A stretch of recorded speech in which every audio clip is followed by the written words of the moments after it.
ఈరోజు ధ్యానం కొరకై ఆసాఫ్ రాసిన కీర్తన 50వ కీర్తన మనం ధ్యానం చేసుకుందాము. లేవి గోత్రంకి సంబంధించిన ఆసాఫ్ రాసిన కీర్తన. ఈయన గొప్ప సంగీత విద్వాంసుడు, గొప్ప కవి. ఈయన ఎంతో చక్కగా దేవుని వాక్యాన్ని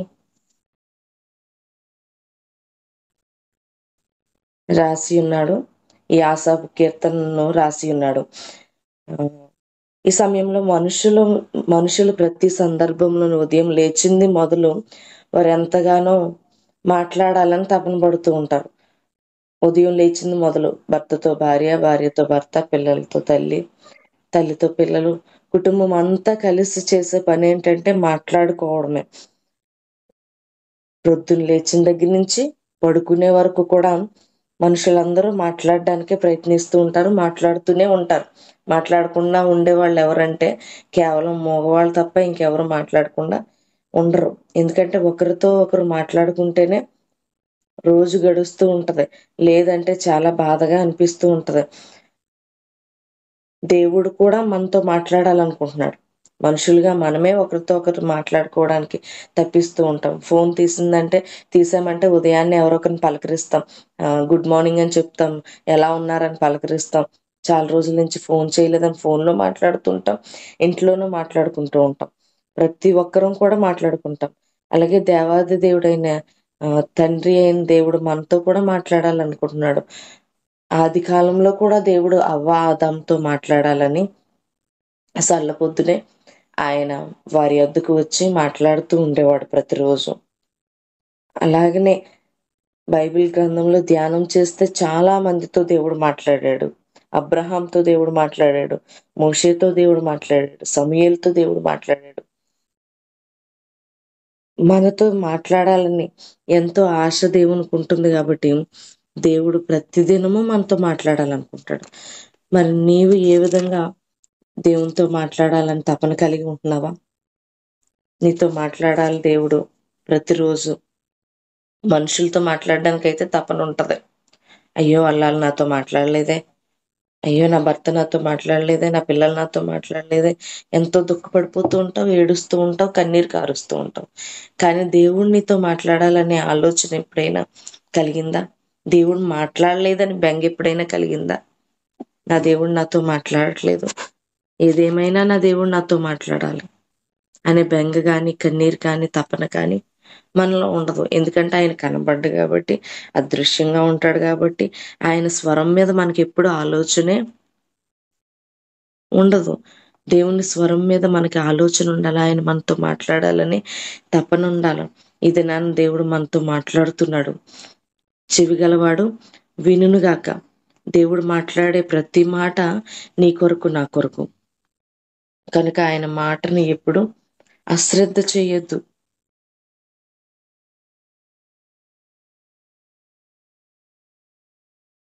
ఏ లోపం లేని పరలోకం కోసం దేవుడు మాట్లాడుతున్నాడు. పరలోకం చాలా అందమైందట, చాలా సౌందర్యవంతమైంది, చాలా సుందరంగా ప్రకాశిస్తూ ఉంది, ప్రకాశమానంగా వెలుగుతూ ఉంది. పరలోకమే అంత అందంగా వెలుగుతూ ఉంటే మరి లోపం లేని దేవుడు? పరలోకంలో ఏ లోపం లేదు, కానీ భూమి మీద మాత్రం ఎన్నో లోపాలు ఉన్నాయి.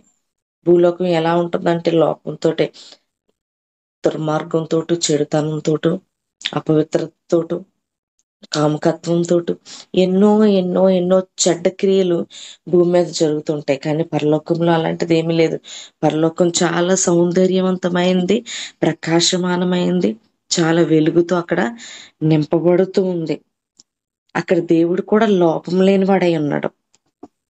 ఈ భూమి మీద ఉన్న మనుషులందరిలోనూ లోపం ఉంది. ఈ భూమి లోపమైంది, ఈ భూమి మీద ఉన్న మనుషులు కూడా ఏదో ఒక లోపంతో ఉన్నారు. అపవిత్రత, చెడ్డ మాటలు, దొంగతనము, ఎన్నో భూమి మీద భయంకరమైన నరహత్యలు. ఎంత భయంకరంగా ఉందంటే ప్రపంచం అంతా కూడా చాలా భయంకరంగా ఉంది. ఆలోచన చేస్తే బాబా ఎంత దరిద్రమైన లోకంలో బ్రతుకుతున్నామా మనం అని కొన్ని సందర్భాల్లో అనిపిస్తూ ఉంటది కదా. చిన్నపిల్లల్ని తీసుకెళ్లి పాడు చేసేస్తూ ఉన్నప్పుడు, చిన్నపిల్లల్ని తీసుకెళ్లి చంపేస్తూ ఉన్నప్పుడు, అలాంటి సందర్భంలో ఎంత మృగాల మధ్య మనం తిరుగుతున్నామా? ఇలాంటి మృగాలు భూమి మీద ఉన్నారా అని మనకెప్పుడు అనిపించి బాధ కలుగుతుంది. కానీ పరలోక వైభవాన్ని మనం ఆలోచన చేస్తే అది చాలా ప్రశాంతమైన వైభవం. ఒక 2-3 దినాలుగా మనం పరలోకం కోసమే ధ్యానిస్తూ ఉన్నాము. ఆ పరలోక పట్టణం ఎంత సుందరమైందంటే చెప్పసఖ్యము కానంత అందమైన పరలోక పట్టణం. ఆ పరలోక పట్టణంలో ఉన్న దేవుడు కూడా చాలా గొప్పవాడు. ఆయన న్యాయం తీర్చేవాడు. మౌనంగా ఉంటాడు, కానీ ఆయన ఏం చేస్తాడు? న్యాయం తీర్చే దేవుడై ఉన్నాడు. ఆయన త్వరగా వేంచేయబోతున్నాడు. ఆయన అగ్ని వలె మండుచున్న దేవుడు. ప్రకాశమానమైన వెలుగును మన కొరకు ఇచ్చే దేవుడై ఉన్నాడు. అగ్ని వలె మండుచు ఉన్న దేవుడై ఉన్నాడు. న్యాయమే తప్ప అన్యాయం ఆయన దగ్గర లేదు. ఆయన తీర్పు తీర్చడానికి మన మధ్యకు వస్తూ ఉన్నాడు. నిబంధన జనులుగా మనల్ని పిలుచుకున్నాడు. ఆ నిబంధన జనులను ఒడంబడిక చేసుకున్న మన దగ్గరికి ఆయన వస్తూ ఉన్నాడు. ఎందుకు తీర్పు అంటే, నువ్వు చేసిన ప్రతి దానికి లెక్క అప్పచెప్పాల్సి ఉంది. నువ్వు అనుకుంటున్నావు కదా, నన్నెవరో చూడట్లేదు, నేను చేసేది ఎవరు చూడట్లేదు. ఇక్కడ సీసీ కెమెరాలు ఉన్నాయేంటి నేను చేసేది చూడడానికి? కొంతమంది చూడండి, సీసీ కెమెరాలు లేని ఇంట్లో ఎంత బీభత్సమైన క్రియలు చేస్తూ ఉంటారు. పని వాళ్ళని ఒకసారి ఆలోచన చేస్తే వాళ్ళు ఇష్టానుసారంగా ప్రవర్తిస్తూ ఉంటారు. దొరికిందంతా తినేస్తారు, దొరికిందంతా ఇంటికి దోచేస్తూ ఉంటారు. నేను చేసే క్రియలు ఎలా ఉన్నాయంటే, చాలా ప్రాంతాల్లో ఉండే ప్రజలు ఏం చేస్తూ ఉన్నారు? ఇష్టానుసారమైన బ్రతుకుతున్నారు. ఎవరికి నచ్చినట్లు వారు బ్రతుకుతున్నారు. చెడ్డ తలంపుల చేత కొంతమంది అయితే, పాపం చేత నన్నెవరు ఏం చేస్తారులే, నేను ఎవరికి భయపడాలే అని చేసేవాళ్ళు చాలా మంది ఉన్నారు. కొంతమంది అయితే ఎవరు చూడట్లేదు కదా అని చేసేవాళ్ళు చాలా మంది ఉన్నారు. లేచిన దగ్గర నుంచి ఎన్నో తప్పులు చేస్తూ అబద్ధాలు ఆడడానికి భయపడరు, దొంగతనం చేయడానికి భయపడరు, మోసం చేయడానికి భయపడరు. చాలా మోసాలు చేస్తూ, తప్పుడు మాటలు మాట్లాడుతూ, అలా ఎవరికి నేను లెక్క చెప్పాల్సిన అవసరం లేదని నీకు నచ్చినట్లు ఇష్టానుసారమైన ప్రవర్తన, యవనస్తుల నుండి వృద్ధాప్యం వరకు ఎన్నో ఎన్నో ఎన్నో భయంకరమైన తప్పులు చేస్తూ తిరుగుతున్నాం. కానీ తీర్పు దినం ఉందని గుర్తుంచుకోండి.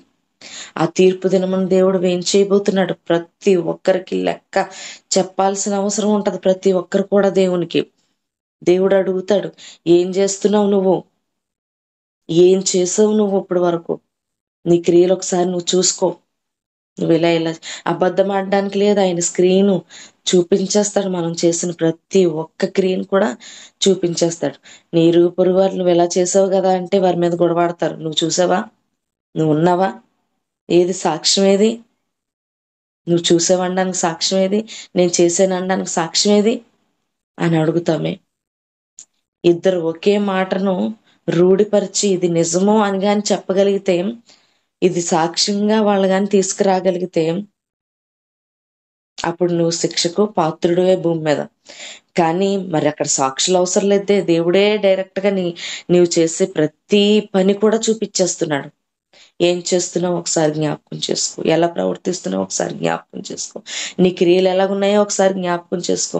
అయ్యో నా దేవుడు మౌనంగా ఉన్నాడని నువ్వు అనుకుంటున్నావు, కానీ ఆయన అగ్ని వలె మండుచున్న దేవుడై ఉన్నాడు. ఆయన నీ దగ్గరికి తీర్పు తీర్చడానికి వస్తున్నాడు. భూమిని ఆకాశాన్ని మనకి సాక్షులుగా పెట్టాడు. నువ్వు భూమి నుంచి ఆకాశం నుంచి తప్పించుకోలేవు. వాటి మీద వాటి క్రిందే ఉన్నావు నువ్వు. అవి నీ గురించి సాక్ష్యం చెప్పినప్పుడు ఇక మరలా నువ్వు మాట్లాడడానికి ఏమీ లేదు. ఆ ఇద్దరిని సాక్షులుగా నిలబెట్టాడు దేవుడు. భూమి ఆకాశం వచ్చి నీ గురించి సాక్ష్యం చెప్తే ఎలా చెప్తాయండి సాక్ష్యం? వాటికి నోరు లేదు కదా. ఇలాంటి ఆలోచన మనకు అవసరం లేదు, కానీ దేవుడు మాట్లాడిస్తాడు. అప్పుడు గాడిదతో మాట్లాడించాడు దేవుడు అవసరమైతే. భూమితో ఆకాశంతో కూడా ఆయన మాట్లాడతాడు. ఎందుకంటే ఆయన నోటి ద్వారా పలకబడగా సృష్టింపబడిన ఈ సృష్టి ఆయనకు తల ఉంచుతుంది, ఆయన మాటకు లోబడుతుంది. పక్షులు వేకువనే లేచి దేవుని మొర్ర పెడతాయట.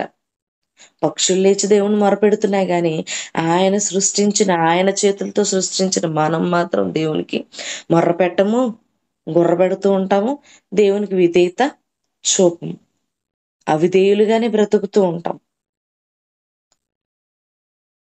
రాబోతూ ఉన్నాడు దేవుడు, తీర్పు తీర్చబోతున్నాడు. ఆ తీర్పులో నిలబడడానికి నువ్వు జాగ్రత్తగా ఉండు. నిబంధనాజనులుగా అంటే ఆయన మనల్ని రక్షించుకున్నాడు, పిలుచుకున్నాడు. ఆయనతో ఒక ఒడంబడికలో ఉన్నాం మనం, క్రీస్తుతో ఒడంబడికలో ఉన్నాం. పరలోక రాజ్యం చేర్చబడ్డానికి ఆయన బిడ్డలుగా మార్చబడి మనం ఒక ఒడంబడికతో దేవునిలో ఉన్నాం. మన గురించి కూడా దేవుడు అడుగుతాడు. అప్పుడు నువ్వు చెప్పాల్సిన అవసరం ఉంటుంది. కనుక చాలా జాగ్రత్తగా మసలటానికి ప్రయత్నించు. అబద్ధాలు ఆడటానికి కానీ, మోసం చేయటానికి కానీ, అబద్ధాలు ఆడటానికి కానీ, మోసం చేయటానికి కానీ, దొంగతనం చేయటానికి దేనికి కూడా నువ్వు అసలు ఎట్టి పరిస్థితుల్లోనూ ఆలోచన చేయొద్దు. తర్వాత చాలా మంది ప్రజలు అనుకుంటూ ఉంటారట, ఏమని, నేను దేవునికి బలి అర్పించేస్తున్నాను కదా, దేవుని దగ్గరికి నేను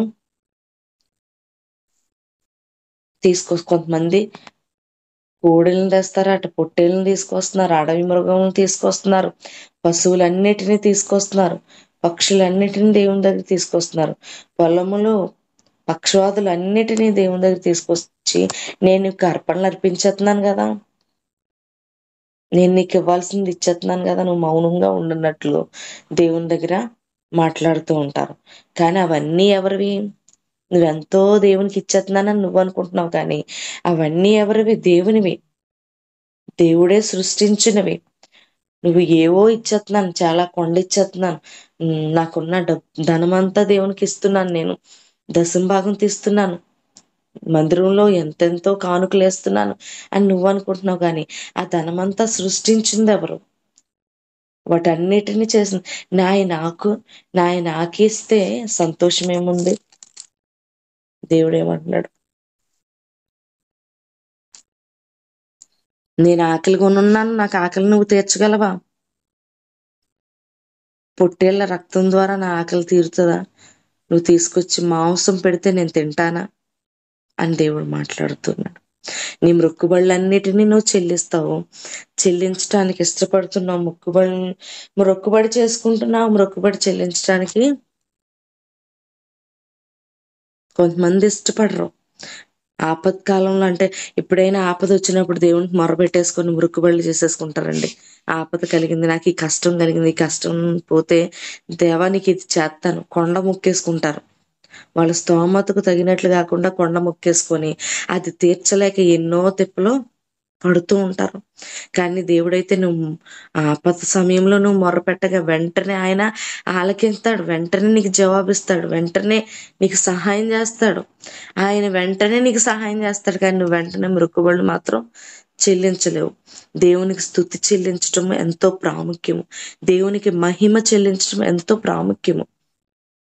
ఆయన నిన్ను విడిచిపెట్టకుండా నీకు సహాయం చేస్తున్నాడు. కష్టకాలం మంది ఆయన నిన్ను విడిచిపెట్టలేదు, ఇబ్బంది కలిగినప్పుడు ఆయన నిన్ను విడిచిపెట్టలేదు, నువ్వు మొర్ర పెట్టినప్పుడు కూడా ఆయన నిన్ను విడిచిపెట్టలేదు, నువ్వు ప్రార్థించినా ప్రార్థించకపోయినా కూడా ఆయన నిన్ను విడిచిపెట్టకుండా ప్రేమిస్తూనే ఉన్నాడు, సహాయం చేస్తూనే ఉన్నాడు. కనుక దేవుణ్ణి స్తుతియాగం స్తుతిద్దాం. లేచింది మొదలు పడుకునే వరకు ఎన్నో సందర్భాల్లో దేవుడు మనలను కాపాడుతూ ఉన్నాడు, రక్షిస్తూ ఉన్నాడు. కనుక నువ్వు దేవుణ్ణి స్తుతించాలి.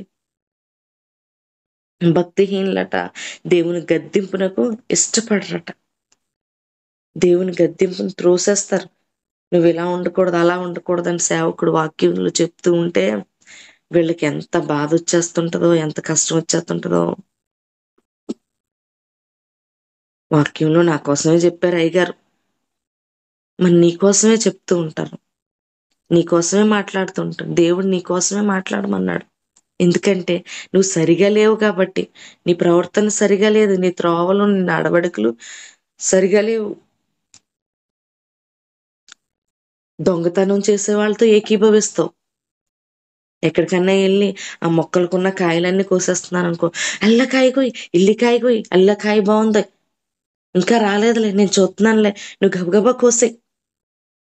చిన్న దొంగతనమైన బంగారమైన దొంగతనం చేస్తే, కోట్ల ఆస్తిని దొంగతనం చేస్తే, లేకపోతే భూములు కబ్జా చేసేస్తేనే పాపమని మనం అనుకుంటాం. కానీ ప్రతి చిన్నదాన్ని దేవుడు చూస్తున్నానని మాట్లాడుతున్నాడు. చూసి భూమిని ఆకాశాన్ని సాక్షులుగా పెట్టాడట. జ్ఞాపకం పెట్టుకో, నువ్వు ఇలాంటి దొంగతనాలు ఎన్ని చేసావో, ఆ దొంగతనానికి ఎన్నిసార్లు ఏకీభవించావో. ఈ వ్యభిచారం చేసే వారితో నువ్వు సాంగత్యం చేస్తూ ఉంటావు. వ్యభిచారం చేసే వారికి కూడా తోడుగా ఉంటావు, ఇల్లు ఇస్తుంటావు, నీ మంచాన్ని ఇస్తూ ఉంటావు, నీ పిల్లల్ని తోడు పెడుతూ ఉంటావు. కొంతమంది అలాంటి భయంకరమైన పనులకు ఈ పిల్లల్ని కూడా వాడేసుకుంటూ ఉంటారు. కొంచెం కూడా మనస్సాక్షి లేకుండా బ్రతుకుతూ ఉంటారు. నేను దేవుని బిడ్డనే, దేవునితో ఒక నిబంధన చేసుకున్నానే, నేను ఇలాంటి పనులు చేయకూడదు కదా అనే భయం కానీ ఆలోచన కానీ మనసులోకి రాకుండా, ఎంతో దేవుడు చూస్తున్నాడనే ఆలోచన లేకుండా ప్రోత్సహించడమే కాకుండా వారికి నీళ్ళు ఇచ్చి వారిని ఎంతో భయంకరంగా ప్రోత్సహిస్తూ ఉంటాం. కీడు చేయటానికే నోరు తెరిచేవారు ఉన్నారట. తరచూ కీడు చేస్తూ ఉంటారు. తరచూ కీడును కల్పించటానికి, వాళ్ళకి ఇలాంటి కష్టాన్ని కలిగితేనే బాగుంటది, ఇలాంటి బాధలో వారిని పెడితేనే బాగుంటదని ఎన్నో రకాలైన కీళ్లు ఆలోచన చేస్తూ ఉంటారు. కపటపు నాలుక, అబద్ధపు మాటలు, హృదయంలో ఒకటి ఉంటది, బయటకు ఒకటి మాట్లాడుతుంటారు. వందనాలు అయ్యగారు, పనికి మళ్ళీ ఏడుగు వందనాలు చెప్పాల్సి వస్తుంది. ప్రైజ్లాడు చెప్తూ ఉంటారు. కొంతమంది లోపల ఎంతో దారుణంగా తిట్టుకుంటూ ఉంటారు. కపటపు మనసు కలిగి ఉంటారు. ఎదుటి వారిని ఎదురుగా కనబడగానే ఎంతో ప్రేమించినట్లు నటించేస్తూ ఉంటారు. లోపల ఎంతో కపటమైన మనసు కలిగి ప్రవర్తిస్తూ ఉంటారు. కొండెంలాడుతూ ఉంటారు. తన కూర్చొని ఇంకా గొడవలాడుతూనే ఉంటారు. అల్లాలు ఇలాగా, ఇల్లు ఇలాగా. కొంతమంది అయితే నా అక్కలాగా, నా చెల్లిలాగా, నా అన్నదమ్ములు ఇలాగా, నా బంధుమిత్రులు, సొంత వారి మీదే కుండాలు గొడవలు పెట్టేస్తూ ఉంటారు. సొంత సహోదరుని మీద అపనిందలు మోపుతూ ఉంటారు. మా అన్న ఇలా చేశాడు, మా తమ్ముడు ఇలా చేశాడు, నా భూమిని లాగేసుకున్నాడు, నా పొలంను ఆక్రమించేసుకున్నాడు, నా ఇంటిని దోచేసుకున్నాడు, బంగారం తీసేసుకున్నాడు, ఇలా ఎన్నో ఎన్నో ఎన్నో మాటలు మాట్లాడుతూ ఉంటారు.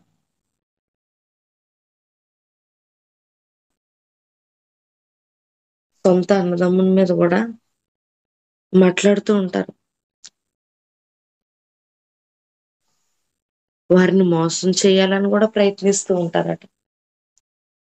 చాలా ఎక్కువగా మోసాలు సొంత కుటుంబంలో వాళ్ళే మోసం చేయాలనుకుంటారు. బయట వాళ్ళని కాదు, కుటుంబంలో ఉన్న వారినే అధికంగా ఆలోచన చేసి మోసం చేయాలని ప్రయత్నిస్తూ ఉంటారు. నా వాళ్ళే కదా, ఫోన్లే తీసుకుంటే తీసుకోనిలే, నా వాళ్ళే కదా, తింటే తిన్నీలే, అనుభవిస్తే అనుభవించనేలే అని అనుకోరు. వారిని అధికంగా మోసం చేయటానికి, వాడికి అంత స్థలం అవసరమా, వాడికి అంత ఎక్కువ ఇచ్చేస్తారా, వాడికి 2 అడుగులు ఎక్స్ట్రా ఇచ్చేసారు, నాకు కావాలి, ఏదేమైనా నాకు కావాలి, వీడికి అవసరం లేదా 2 అడుగులు, వేస్టే. కానీ 2 అడుగుల కోసం గొడవలు ఆడుకొని పోలీస్ స్టేషన్ చుట్టూ, కోర్టుల చుట్టూ తిరిగే వాళ్ళు చాలా మంది ఉన్నారు. నా అన్నదమ్ముడే కదా అని ఇచ్చేసేవాళ్ళు లేరు. ఇలాంటి వాటికన్నిటికీ మనం దూరంగా ఉండాలి. దేవుడు గద్దిస్తూ ఉన్నాడు. దేవుడు చెబుతూ ఉన్నాడు, ఎందుకు ఇలాంటి మోసకరమైన బ్రతుకుల కోసం మీరు ప్రయత్నిస్తూ ఉన్నారు? దయచేసి అలాంటి మోసమైన పనులు చేయొద్దు. ఎందుకంటే నేను పైనుంచి అన్ని చూస్తూ ఉన్నాను, మీకు సాక్షులను భూమి మీద పెట్టాను అని దేవుడు మాట్లాడుతున్నాడు. నువ్వేమేమి చేస్తున్నావో అన్నీ చూస్తున్నాను. ఒక సమయం రాబోతుంది, ఆ తీర్పు సమయంలో నేను నిన్ను నిలబెట్టి, నేను మౌనంగా ఉన్నానని నువ్వు అనుకుంటున్నావేమో. దేవుడు మాట్లాడడం కేవలం ఒట్టిగా ఉండేవాడే ఊరికినే ఉంటాడు. దేవుడు అన్ని చూస్తాడు. నువ్వేం చేసేసినా చూస్తూ ఉంటాడు అనుకుంటున్నావు, నువ్వు ఇష్టానుసారంగా ప్రవర్తించేసినా చూస్తూ ఉంటాడు అనుకుంటున్నావు కదా. లేదు లేదు, ఆయన చీల్చివేసే సమయం వచ్చింది. ఆయన నీకు కౌంట్ డౌన్ స్టార్ట్ చేసే టైం వస్తుంది. ఆయన మొదలెట్టాడంటే ఆపడింకా. చాలా దారుణమైన పరిస్థితులు వెంటాడుతూ ఉంటాయి. కనుక అలాంటి పొజిషన్‌లోనికి మనం రావద్దు, కానీ దేవుని గద్దింపునకు మనము లోబడదాం. ఆయన గద్దింపునకు మన మనసునిద్దాం. గద్దించినప్పుడు అసహించుకోవద్దు, దూరంగా వెళ్ళిపోవద్దు. కొంతమంది చూడండి, సేవకుడు గద్దిస్తుంటే మందిరం రావడం మానేస్తారు. ఎందుకు అత్తమాట ఈయన ఏదో ఒక మాట నన్నే అంటున్నాడు అనుకుని మందిరానికి రావడం మానేయడం అన్న ఆలోచన చేస్తావు. కానీ నా దేవుడు నా కొరకే కదా చెప్తున్నాడు, నా కొరకే కదా మాట్లాడుతున్నాడు, నా కొరకే కదా నన్ను సరిచేసుకోమనే కదా చెప్తున్నాడని సరిచేసుకోవడానికి మాత్రం అస్సలు ప్రయత్నించు. సరిచేసుకునేవారుగా మార్చబడదాము. ఆయన మాటకు మనము లోబడదాము. నువ్వు ఏదో దేవునికి ఇచ్చేస్తున్నావు అని అనుకోవద్దు. ఆ పరలోక పట్టణం కొరకే ఎదురు చూద్దాము. ఆయన మౌనంగా ఉన్నాడని, మాట్లాడని వాడని అనుకోవద్దు. అగ్ని కలిగిన మండుచు ప్రకాశించే అగ్ని వంటి దేవుడై ఉన్నాడు మన దేవుడు. కనుక భయపడదాం, దేవునికి విధేయత చూపిద్దాం. ఆయన ఇది నాన్న నీతో మాట్లాడాడు. ప్రతిదినం కూడా ఆయన మాట్లాడాలని ఆశపడుతున్నాడు. మాట్లాడే దేవుని వైపు నీ నీ దృష్టి నుంచి, దేవా నాతో కదా మాట్లాడావు, నేను సరిచేసుకుంటాను అని విధేయత చూపించు. నీ ఇంట్లో నీ తల్లిదండ్రులు నేను ఎలా సరిచేస్తున్నప్పుడు విధేయత చూపించకుండా ఉంటున్నావు, అలా ఉండొద్దు. దేవుడు నిన్ను సరిచేస్తూ ఉన్నప్పుడు ఒకవేళ ఈ క్రియలన్నీ నువ్వు చేస్తున్నావేమో, లేకపోతే ఇందులో కొన్ని క్రియలు నువ్వు చేస్తున్నావేమో, వాటిని విడిచిపెట్టడానికి ప్రయత్నించు. దేవుడి దినాన్ని గద్దించాడు, దేవుడి దినాన్ని నీతో మాట్లాడాడు. ఆ మాట ప్రకారంగా నడుచుకొని పరలోక రాజ్యం కొరకే సిద్ధపడిచి ఆ ప్రకాశమానమైన, ఆ సౌందర్యవంతమైన పరలోకంలో సంతోషించినట్లు, ఆనందించినట్లు, దేవునితో నిబంధన చేసుకున్న మనం దేవునితో కలిసి సంతోషించినట్లుగా నిన్ను నీవు సరిచేసుకొని నీ బ్రతుకుని దేవుని ఎదుట తెల్లపరుచుకొని దేవునిలో ఆనందించే రీతిని మనం సిద్ధపడదాం. దేవుడి కొద్ది మాటలు దీవించును గాక. ఆమేన్.